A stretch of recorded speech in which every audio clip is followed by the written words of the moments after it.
আসসালামু আলাইকুম বন্ধুরা, আশা করি সকলে ভালো আছেন। তো চলে আসলাম আপনাদের মাঝে আবার নতুন আরেকটি ভিডিও নিয়ে। তো আজকের ভিডিও থাকছে মূলত কথা বলবো আজকের ভিডিও কি হচ্ছে মুরগির কতদিনে কত একটু ওয়েট আসে এ নিয়ে। আজকের মুরগির বয়স হচ্ছে 36 দিন। 36 দিনের ভিতরে আমরা তিন পিস করে স্কেলে দিলাম। 3 পিস করে বড় ওয়েট আসছে হচ্ছে আধা কেজি, হাফ কেজি। ঠিক আছে, তো মুরগিগুলো আপনাদেরকে দেখাবো, ঘুরিয়ে ফিরিয়ে দেখাবো, ঘুরে ঘুরে দেখাও।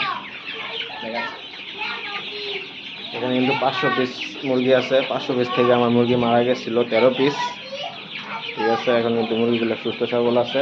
প্রথম নতুন অবস্থায় মুরগি 10 দিনের ভিতরে 13 পিস মারা গেছিল, পরে আর মরে নাই। আমরা ভ্যাকসিন ডোজ দিয়েছিলাম, তারপরে মুরগি মরা আস্তে আস্তে কমে গিয়েছে। তো এখন মুরগিগুলো সুস্থ সবল আছে।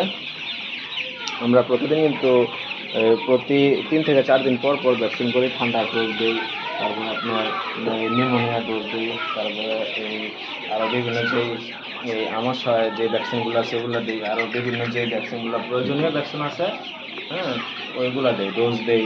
তারপরে পানির পাত্র প্রতিদিন পরিষ্কার করে দিই, পানিগুলো কিন্তু রিফায়ারিং করি। তারপর আদা ঠিক মতো দিই। সারাক্ষণ কিন্তু এই জায়গায় আমাদেরকে থাকতে হয়।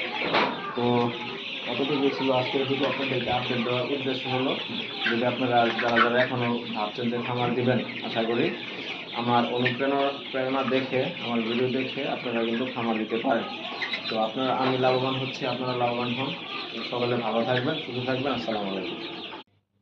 সবাই আমার চ্যানেলটিকে সাবস্ক্রাইব করে দিয়ে পাশে থাকবেন, সবাই শেয়ার করে দিবেন। ধন্যবাদ।